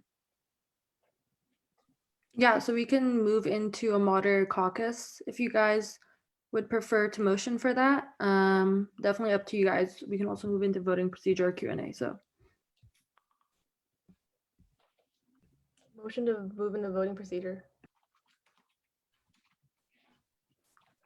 I think, hold up. I think Brianna had a question. Go ahead, Brianna. Yeah, no, I just thought we were going into moderated caucus, so I preemptively raised my hand. I just wanted to comment, like, damn, freshmen, this is really, really well thought out, and you can tell it is well researched. As a former freshman class person, I am thoroughly impressed. Good job, guys. Yeah, this is a really good resolution. All right, so I mean, we can go into voting procedure unless anyone else has another motion, or if they would like to second that motion, that's fine too. Does anybody maybe want to motion for a moderated caucus so that they can discuss kind of the role of the second be it resolved? Because something that came up was like, it's definitely something we care about, but also we care about the rest of it, and like the balance between it being important and it having a potential to sink the rest of it seems, based on this comment, something that maybe Anthony wants to talk about. Ben, you can motion for a moderated caucus if, since I didn't recognize that, you can motion for that. Oh, I can as the, yeah, motion for a moderated caucus, 8 minutes, 30-second speaking times. All right. I will recognize that motion because I do think that there's some interest in that. Do I have a second? Second. All right, all in favor of moving into an 8-minute moderated caucus with 30-second speaking times, please go to the participants tab and hit the yes or the no. And Talia, yes, go ahead with your point of information. Yeah, can we ask questions during the moderated caucus? Yeah, you can. You just have to, at the end of your question, just say yield my time to the writers, or yeah, or just yield my time. Thanks. All right, looks like we have a majority, so we're moving into an 8-minute moderated caucus with 30-second speaking times. And Ben, since you motioned for it, you do have the floor first. And if anyone wants to be added, just raise your hand. So I just want to share one of the things we considered, but then changed our minds about, was initially putting the thing about layoffs to be part of the whereas, and just stating it as a factual claim that this would not be a reasonable justification for a layoff. We moved it to the resolves because we think like this is something we are calling on administration to do. But if anybody thinks that based on the potential for conflict there, it should go back, that's an option. All right, thank you, Ben. Nathan and then Talia. Nathan, go Yeah, ahead. personally, I think I like where it's at. I think it's important to emphasize, and I think that honestly, if like the board is going to use that justification, they're going to use that justification regardless. I don't think that it's necessarily us spoon feeding it to them because they're going to know it anyways. And then again, just wanted to commend the freshman class. I think this is really awesome. And I also spoke because I want to actually finish on time for once. So I am going to yield right now with 7 seconds to spare. Good job, Nathan. I'm proud of you for that. I'm proud of me too. All right, Talia, you're up next. Yeah, I just had a couple of questions. I know that like the 10% tuition reduction for this semester is like most likely because like we are just like only online. And so I was wondering like how you guys would kind of like, I don't know, like reason that it would be 10%. That's like good enough for next semester considering they are currently planning for in-person. And would you be asking for a higher percentage reduction in the case that like we end up being online again? So I can tackle a little bit of that first part. So with regards to the reasoning behind the 10% fall tuition reduction, part of the official reasoning, as well as like, you know, back when I was, back when this was a point of contention for fall planning committee stuff, it came out that it wasn't just value of education, it was also in recognition of fiscal strain on students. And between now and spring, even though the stock market's doing better, students certainly aren't doing better. By and large, a lot of people, I think on the order of 14 million people are out of jobs since July of 2019. So if I have my Bureau of Labor statistics right. So it's not just about value of education, even though that's certainly, you know, one of the arrows in our quiver. We're also definitely looking at, you know, what is a reasonable amount of money to charge a large student population, regardless of their location, for classes that are predominantly online in the midst of an economic crisis and a pandemic. So that's like the short and sweet of the argument. With regards to us amending this, should we be in online again in the spring? I am of the position that, you know, we start high and hope that we get what we ask for, but coming back with a second request if things change, especially considering bills already posted to SICE, at least for a lot of students, is just not an option. That it's something where we need to come in strong and argue from that point forward. Thank you. That makes a lot of sense. Thank you, Harvey. Ben, I see your hand is raised. Brianna did raise her hand before. So Brianna, are you still wanting to speak? Oh no, that was from way earlier. Okay, go ahead, Ben. Something I wanted to add. So the another reason for 10% in particular is that that's just a number that they agreed to for the fall, though in a different form. And so we think that's any higher than that would be significantly harder to get enacted. Whereas shifting the 10% to a more effective manner, we think is the most likely way to maximize benefit to the students. Yeah, that's it. All right, thank you. So we still have around 3 minutes and 30 seconds. Oh, Kobe, I see your hand is raised. Okay, go ahead, Kobe. Yeah, also with the 10%, we were looking at other universities, universities that also implemented a tuition cut, and 10% was pretty on average with most of them. Some did 15, but those schools are not as similar to ours, so we thought that 10% was the most similar to how we function. And on Talia's points, that's kind of the second whereas right there. From the messaging that they put out, they said that it was in recognition of the hardships association. And yeah, so it's kind of that hardships are going to still exist. And even if we do go back in person, that does not make them, you know, disappear. And also a lot of our classes are still online anyways. So yes, that is true. Thank you, Kobe. Talal, go ahead, and then Ben afterwards. Yeah, I was wondering if one of you guys could clarify the difference in the cost of the school, that comparing this 10% grant to the 10% reduction in tuition last semester, because I know it's a bit nuanced with federal funding and grant versus reduction, but if you could just like summarize it in terms of the difference in the cost of the school specifically. How did you attach on bottom of the tab? So with regards to the cost of the school, I mean, first one, we're understanding the cost of the school of what it was like in the fall, right? So there was, is there feedback? No, there was functionally no change for, because I think as of the last statistics I've seen, something on the order of like 51 or 57, one of those digits, percent of the student population receives a significant deal of financial aid.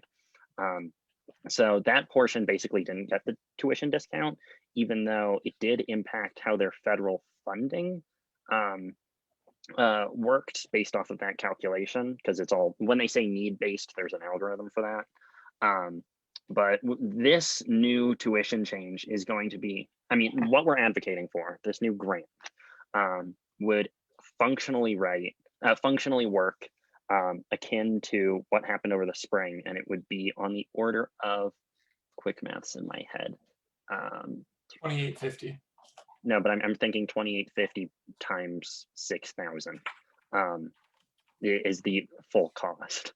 It's a lot of, yeah, it's 17 million is the cost we're anticipating.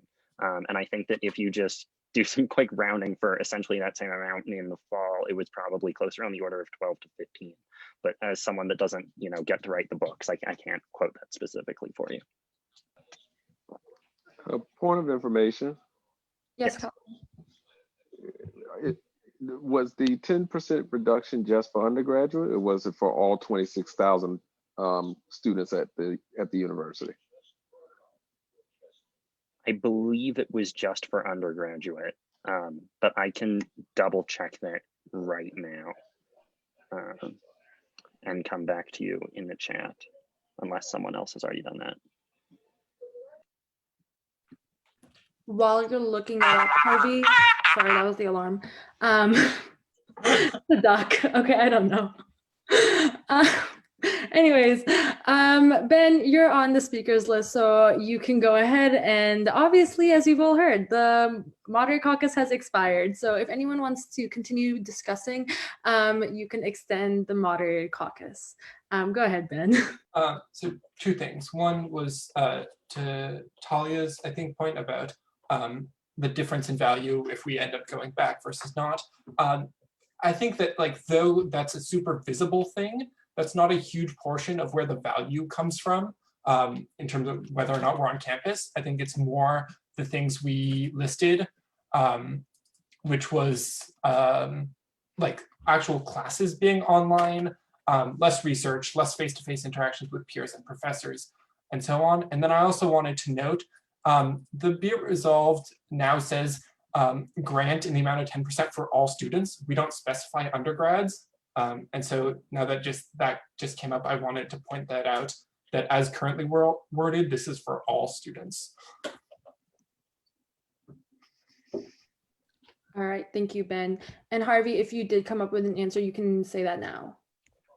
Yeah, I'm currently looking through it. All I can find as of right now is that I can find several instances where it reflects a 10% tuition reduction approved by the Board of Trustees, and this is like per their website, for the tuition of undergraduate students, but I can't find anything that would say explicitly one way or another whether or not said tuition reduction was for also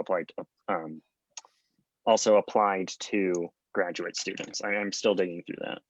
Point of information, I found it in the email from President Daniels on August 6th. It's undergraduates only. Thank you. Thank you, Nathan. All right, since the moderate caucus expired, you guys can motion to extend it, motion for Q&A, or motion to go into voting procedure to vote on the resolution now. Point of information. Yes. Cool. So this resolution is advocating for undergraduates specifically, right? Or was the intent for everyone? The intent, as for me, my intent in writing it, I can't speak for the others, was for undergraduates, being as that's who we represent and that's really who we have a ground to advocate to for admin. However, the current wording says all students. It might be implied that because it's undergraduate SGA, that really means undergrads, but I think we should either decide that it's everyone or make it explicitly undergrads. With that, would you guys like to motion for a moderated caucus or Q&A or something, or would everyone want to pass it with the wording it has currently, or reject it? I don't know. Motion for the amendment I just suggested on the bill. Can you Yeah. scroll down? Oh, Nathan, you don't need to motion unless they make it a hostile amendment. So if they want to change it, then it'll be a friendly amendment. We don't need to vote on it. We want this friendly amendment, or I want Harvey and Elena's opinion, but I am on board with it. Part 2 of the trifecta concurs. Yeah, we can do a friendly amendment. Okay, awesome. Ben, could you scroll down just so we can see? I just accepted it. Let me undo. There it is. Ah, That was me, I think. I don't think you can undo that.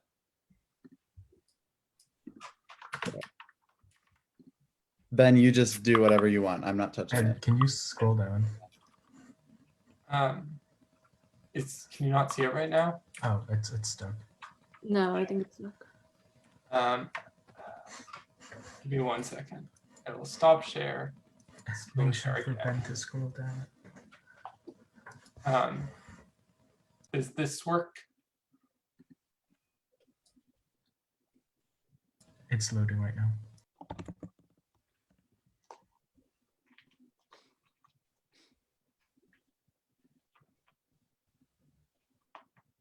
Okay, awesome. So we can't see your screen, Ben, but Do you want me to screen share? Yeah, that'd be great.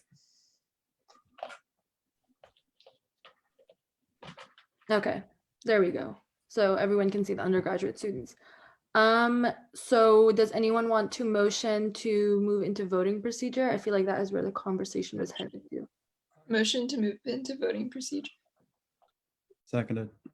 All right, all in favor of moving into voting procedure to vote on the resolution, please go to the participants tab and hit either the yes or the no, or you may abstain. All right, looks like we have a majority. So we are now in voting procedure. All in favor of passing this tuition reduction resolution, please go to the participants tab. You may hit the yes or the no, or you may abstain.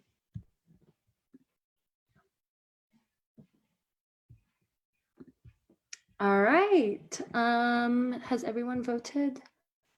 Marianne, can you please vote? All right. Congratulations, guys. It passes.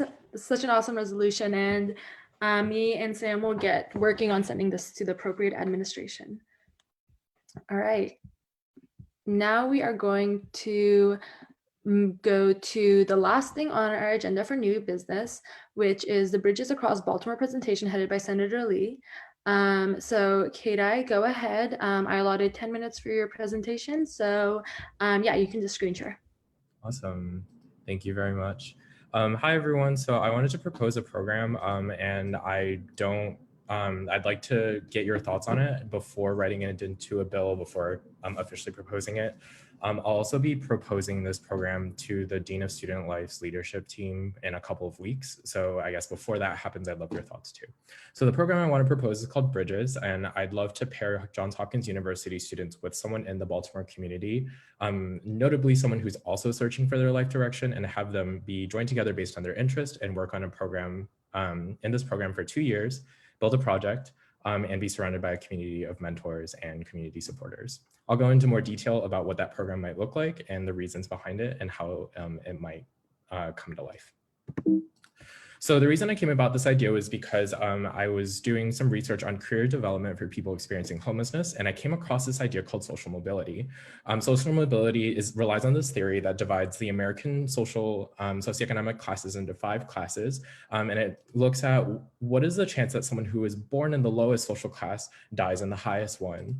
Professor Raj Shetty from Stanford University applied his knowledge on big data to look at zip codes all across the US and filtered people by different races, by different neighborhoods, and wanted to see what those factors were. He found 5 of them, and they included racial diversity, socioeconomic diversity, good public schools, strong social networks, and houses with 2 parents. So a lot of people might say that education is the way out of poverty or the ticket to changing someone's life, but Dr. Raj Shetty's research proves differently. Only 1 out of 5 things were those determining factors, but 3 out of 5 of them were about interacting with people that are unlike themselves.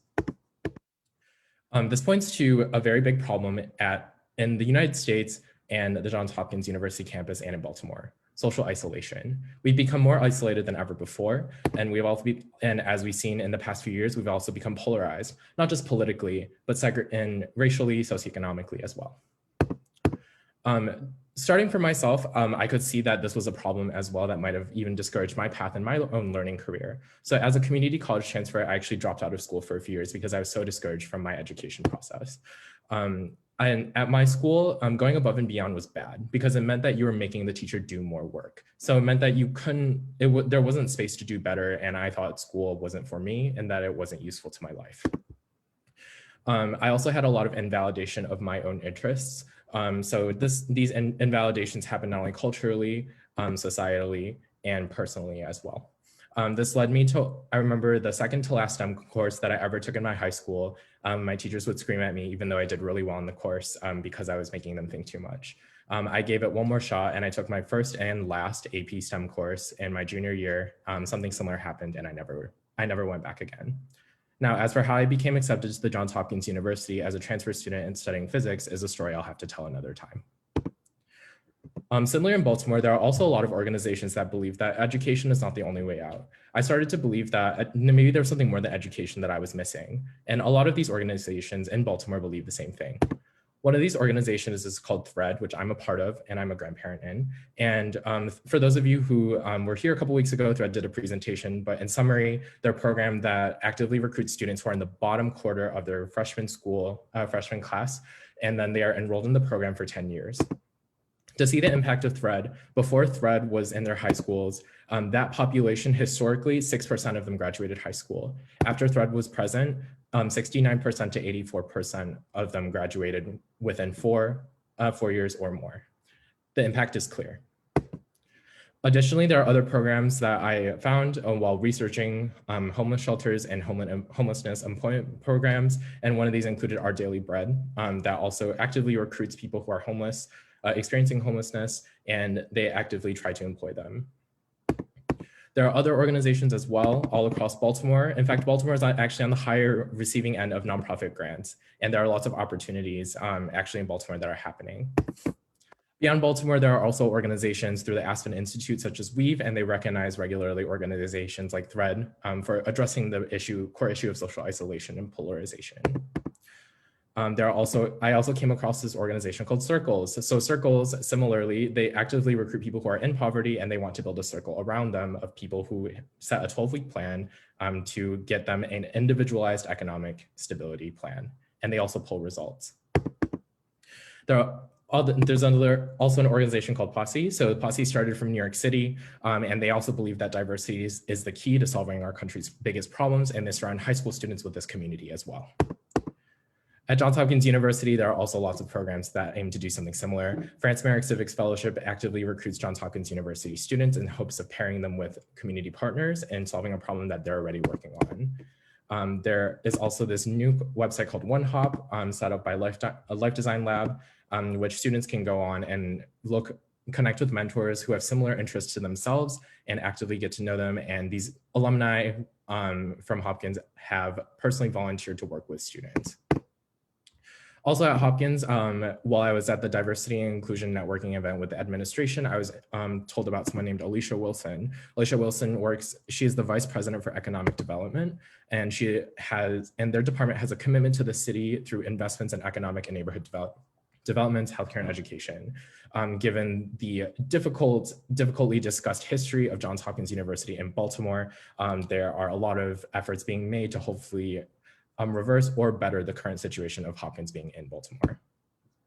And also, I took this amazing class called Multidisciplinary Engineering Design with Professor Alyssa Murphy, and she came from the Stanford School of Design, and she taught us about the human-centered design process, but we were also paired with organizations in the community, and we had to take on a project. For example, right now I'm working on a project where I'm working with the Blind Institute and Services of Maryland. They are an amazing organization. They purposely hired people who are blind, deaf, hard of hearing, and don't speak English, and they work in factories, and we had to come up with a way, use our engineering skills to come up with a way to help them communicate better and know production data. And she brought us through this process of making sure that as you're getting to understand the problem, you have to withhold your judgment, withhold your biases, and just listen. Coming back to myself, along with these organizations who also believe that education wasn't the sole turning point for people, I found that it was something similar in my own life. I had the opportunity to go to Taiwan, where my parents are from, and I had this opportunity to go to Chinese school. There I met the first teacher that I've ever seen that looked like me. This Chinese teacher changed my life. There was a certain point of time when I was younger where I loved reading, and suddenly in high school, I couldn't read anymore. The books were smelly and gross about old, dead white people that I didn't understand, who were buying things and feeling things that I didn't really relate to. But my Chinese teacher changed my life. She was used to working with people who were from different backgrounds and who were in cultures that were in between places and were with people that didn't really look like them. And she understood me, and she gave me a space where where the text suddenly made sense because she made sense for me. I also had a chance to visit 4 highly selective universities, and I had a chance to talk face-to-face with people. And it was in these interactions with people I realized that maybe I'm not as dumb as I thought I was, and maybe there was a space for me at one of these universities. A lot of these students welcomed me with open arms, and I'm still in touch with them, many of them to this day.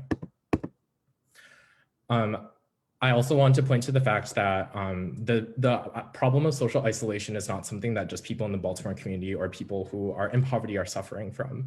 It's not just, and a lot of programs I think want to help, they propose it from a point of view of we need to help people who have less, or we need to help people who are poor. But the reality is that people who have more resources also need help too. Just because people have more things doesn't mean that they also don't need anything else. Point in case to this is that about a year or so ago, I wrote an article called "We Need to Make More Time for Each Other" through the newsletter. I wrote this article in reflection of a student who committed suicide, may he rest in peace. And I also pointed to the very socially isolated culture at Johns Hopkins University. It was my first semester. I had just transferred there from my community college, and I felt very alone. And I noticed all these things that were happening. It is said that the article I wrote is one of the most shared and liked articles ever in the newsletter social media page. And it shows how it resonated with so many people. I was called into the office of the Dean of Student Life, Smita Rizika, and she said, "I read your article and I also want to address this too. What can we do?" And from that point on, I started to think more and more, and that's why I'm presenting to you today. As another point as to why people who have more resources also need the interaction of other people and that they are also socially isolated. I had the honor of starting and creating this video series called The Color of My Voice, and I got to interview someone special that I want to tell you about. But for a little bit of information, The Color of My Voice is a video series that uses hand choreography and animation to tell stories about racial discrimination and the resilience found thereafter. I had the opportunity to meet someone amazing named Alia.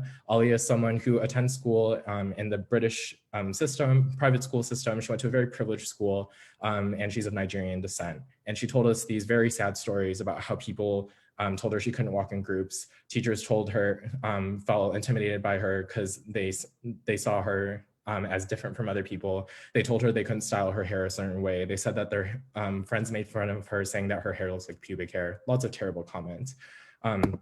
And she made this comment. She said, "Diversity doesn't just benefit the people who need to be included. A degree of dehumanization happens when people aren't exposed to others that are not like them." She said that she heard not only a lot of terrible comments about people of certain races, but also people of different social classes. But the thing that scared her the most is that the people that she went to school with largely were going to become a part of the British ruling class. She was terrified for the future of Britain, knowing that a lot of them didn't have a sense of what the people they were ruling over were really like.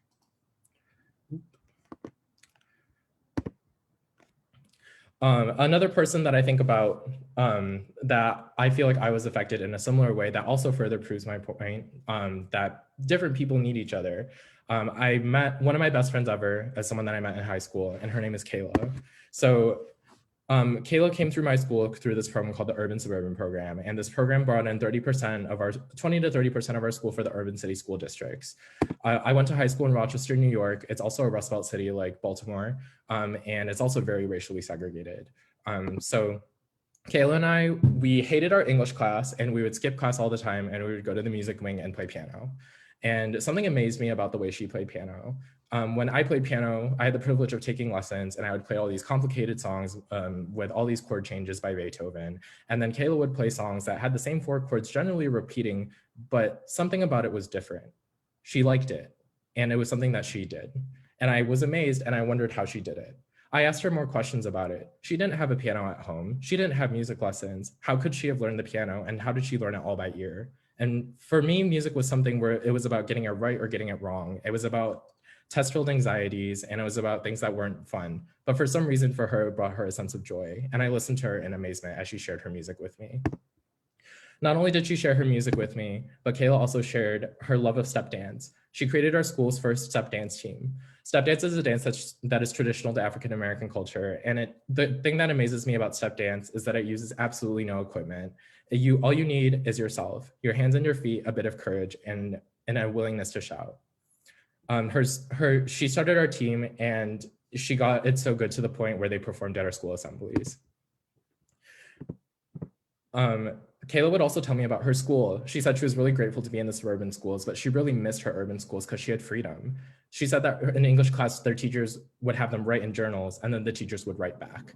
She would tell me that she wanted to do this poem about, she wanted to do this spoken word poem with 2 of her friends about rape. And she told her principal she wanted to do it and he said, okay. And they held a whole assembly about it.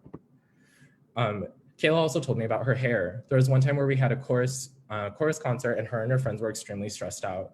And she said, and I said, what is wrong? And she said, the teacher said that we had to put all of our hair in a ponytail, but my hair doesn't work that way. And she started to tell me more. Her and her friends were always very inclusive of me. They always encouraged me, or as her and her friends like to say, they always be gassing me up. The idea of this project, I want to have more moments like these where 2 people from different places come together doing something that they love. And then through those interactions, they put aside other differences and they find a spot of similarity, let go of other restrictions, and they realize that there's something about them that connects them that is stronger than their appearances. This idea, I wanted to implement this idea through the Civic Engagement Committee. And I noticed that Grace and I have, Grace is very focused on national interests and I'm more focused on Baltimore local interests. And I think having the both of us is a really good mix because we cover a very broad range of civic engagement. Civic engagement doesn't just end with voting, of course, because civic engagement is about creating value communally, not only nationally, but also in our everyday lives. And that's why I wanted to promote this project through this committee as well. So I want to give you guys an example program of what this would look like, about what it would look like to have more moments where I could share with Kayla at the piano, and I want that to be shared with other people. And here's what I'm hoping it would, how it would go. So there would be 1 prompt, 1-on-1 plus, and 24 months. Don't worry about what these mean. I'll tell you what they mean in just a second. Throughout the program, I want the 2 pairs. As I said, I wanted to pair 1 Johns Hopkins University student with someone in the community, and I want them to answer these 2 questions. Who are you, and how does who you are make others better? And then, as I said, I wanted them to put a project into action over the course of 24 months. That 1 prompt to help them, after answering those questions, to put a project into action, it might look something like this. It might look like, what do you wish was different about your life? What would you change? Are you proud to be from Baltimore? Why or why not? How would you make it better? Is being an adult better, or is being a child better? What is the point of life? What would it look like if other people agreed with you? What can't you live without, and why? And what makes you unlike all other people in the world? 1-on-1 plus means that, again, there will be the pairing between the two people, and they will both be in search of their life direction. The plus comes from the fact that they'll be surrounded by a team. So in Thread, there are already people who are surrounded by people in the community. So that could be an example of a team. Reaching out to One Hop or locating those experts and mentors might also be another option. Again, I hope that these teams can bring together people of different backgrounds, and especially notably people who are different. Over the 24 months, it might look something like this. If you are a participant in Bridges, in month 1 through 2, it might look like building trust over the summer, getting to know each other. What do you like? What do you dislike? Month 3 through 10, we would encourage the pairs to try everything, literally in everything and anything you are interested in. In month 11 through 12, you'll realize that some things will fail. You'll realize that some things weren't exactly what you thought they would be, and it would be important to cut back. In months 13 through 18, it would be about honing in onto your project and talking about how you want to leave your impact in Baltimore and continue it on beyond your own presence. And in months 19 through 24, it would be about moving forward. In terms of next steps, I would love to work with more students. Anybody else who would like to help further nail down the logistics of this project and connect us to more people who have the resources to make this happen. Baltimore has a lot of opportunities. They're all there, and they just need someone to connect them together. You don't have to do this now, but if you're interested, please message me. I would love to also connect this somehow to the Q2 resolution, because it also wants to have a more Baltimore focus. And also I would love to connect this to the project-based courses that I mentioned, such as the one that I was taking, but also ones in other departments that already exist. Again, I'm presenting to the Dean of Student Life's leadership team. And beyond that, I hope that we can continue to pull together the communities, connections, programs that already exist and further build those communities. Again, this program has one prompt, one-on-one plus, and 24 months. And it answers the question, who are you and how does who you are make others better? A few years later, after we graduated high school, not too long after we graduated high school, Kayla became a teenage mom, just like a significant percentage of people that went to my school. But that didn't stop her. She wanted to get a degree in nursing, and she even opened her own business. A few months later, she gave me a call. She said, "Hey, what are you doing in August?" And I said, "I think I had just came back from Taiwan, and I was thinking of going back to school. And it was after my original belief that I was going to drop out of school and never go back." And I said, "Well, I think I'll be in the States." And she said, "You better be." And I said, "Well, why?" And she said, "I need you to come to my wedding." Once again, I was in a space where nobody really looked like me, but this time it felt different. On the dance floor, I saw Kayla doing something that she loved. Of course, she did a step dance routine. She got so much better than before, and it was incredible as always. And we were doing something that she loved. We were all dancing together. And somehow, as we were moving, I had the feeling that my life was going to change. I didn't know that less than a year or so later, I'd be accepted to schools like Columbia University or Johns Hopkins University. But the fact is that my life had already changed because I had met people like Kayla, because suddenly I knew what it was like to live a life where you were in pursuit of something that you cared about so much, something that the culture I was raised in never offered me, because I was raised in a culture that was about doing things because you had to, or doing things that you should, doing things out of duty and obligation. But suddenly I realized I knew what it was like to do something that I truly cared about and what the definition of I meant. And it wasn't that I changed her, it was that she changed me. And I hope that this is something that doesn't just stop with me. I hope that this is something that goes on to other people. And I hope that we can overcome social isolation and polarization together. Thank you. Thank you so much, Kate. That was a great presentation. It was very insightful. So if anyone would like to motion for anything, Q&A, Moderator Caucus, you can go ahead and do that.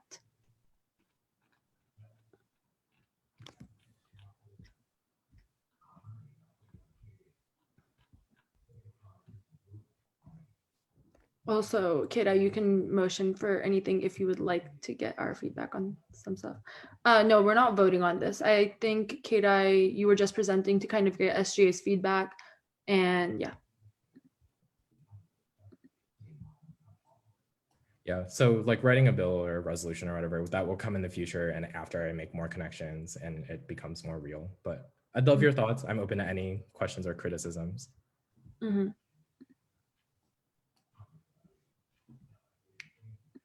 Yep. So if you do want to get in touch with KDI, just make sure to email him or message you on Slack, probably. But I think that was a beautiful presentation as well. And I really liked how you put it all together in the wording. Thank you so much. No problem. All right, if no one has any motions to make, then does anyone have any motions? No? Okay, well, then I guess we are going to move on to prospective business. Motion for moderated caucus, 30-second speaking time. 4-minute moderated caucus with 30-second speaking times? Yeah. All right, could I get a second? Seconded. All right, all in favor of a 4-minute moderated caucus with 30-second speaking times, please go to the participants tab and hit the yes or the no, or you may abstain.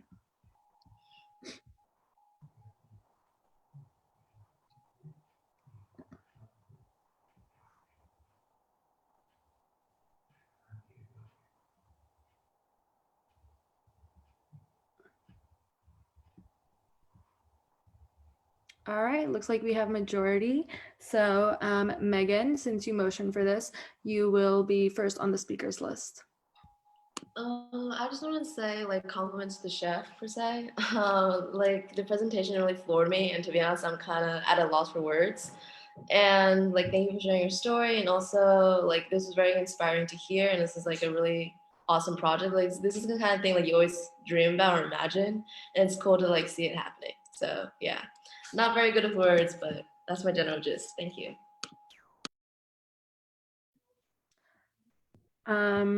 Kobe, you can go ahead. Yeah, just to hop on that train, that was really, really sweet and really, really wonderful. Like write a movie about this, like a full-on screenplay type of thing. But yeah, I really love it and everything that you do. Ooh. Thank you, Kobe. I'll add myself to the speakers list. Yeah, Kid, your presentation was very insightful. So I just had like a question, I guess. When was like the timeline that you were hoping to roll out this project? And if you did write a bill, would it be kind of like a club, or would it be like a branch underneath SGA? Like, how would this be kind of related to SGA is my question. Like, yeah. So I would hope it would start maybe in fall of 2021. And in terms of relation to SGA, I think there could maybe be a position where someone is in this program in Bridges, and there's someone who's like a community liaison and like a JHU admin liaison. Oh, okay. Okay, that makes sense. But I welcome like other ideas too, such as like, oh, like, there could be like a caucus or something. I don't know if that's helpful, but. Okay. All right, that clarifies my question. If anyone else would like to be added to the list, just raise your hand.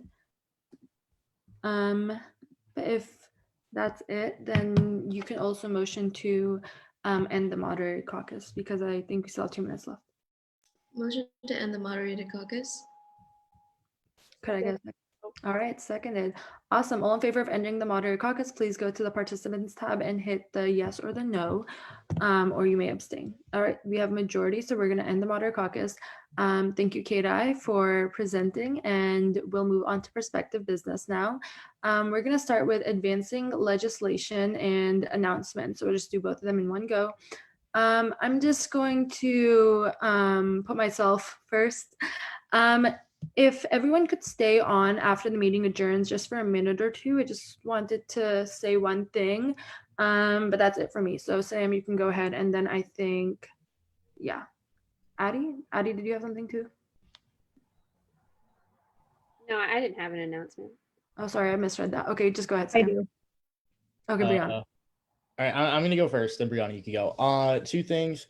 One, so a lot of stuff passed. We'll be working to work with the people who did that to implement it, including the Greek Lake Forum that passed. We will be working with the people who passed that to make sure that they talk to all the right people and plan this over the winter, which, I mean, we're already confident that they'll do, but exec helps, so we'll be helping with that. And good luck with finals, everyone. Thanks for a great semester. Brianna, you can go ahead. Nah, Sam just stole what I was gonna say. I was gonna say good luck with finals, good semester, and we'll see y'all in spring since this is like our last meeting, you know, kind of sad. Yeah. Nathan, go ahead. Yeah, just one quick update. First of all, good luck on finals, everyone. It's a great semester. Had a conversation with the newsletter last week about maybe pushing for the university to subsidize a newsletter subscription service, not like for the newsletter specifically, but to get people access to resources beyond just the Wall Street Journal, so to make sure that they get access to things like the Times, Bloomberg News, things that you might need for your assignments. If that's anything people are interested in, reach out to me.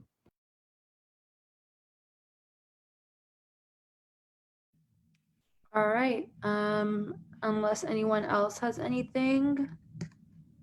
No? Okay. Yeah, so thank you guys all for such a great semester. We're excited to work with you guys again next semester.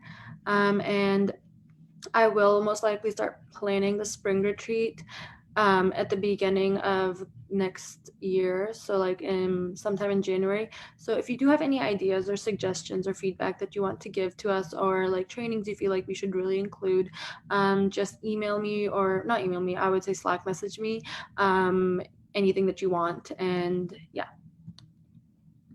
with that, we're going to move into public input period. I'll just give 30 seconds for someone in the public to raise their hand, and yeah, you can go ahead. I don't know, is anyone from the public still here? Our one member of the public left.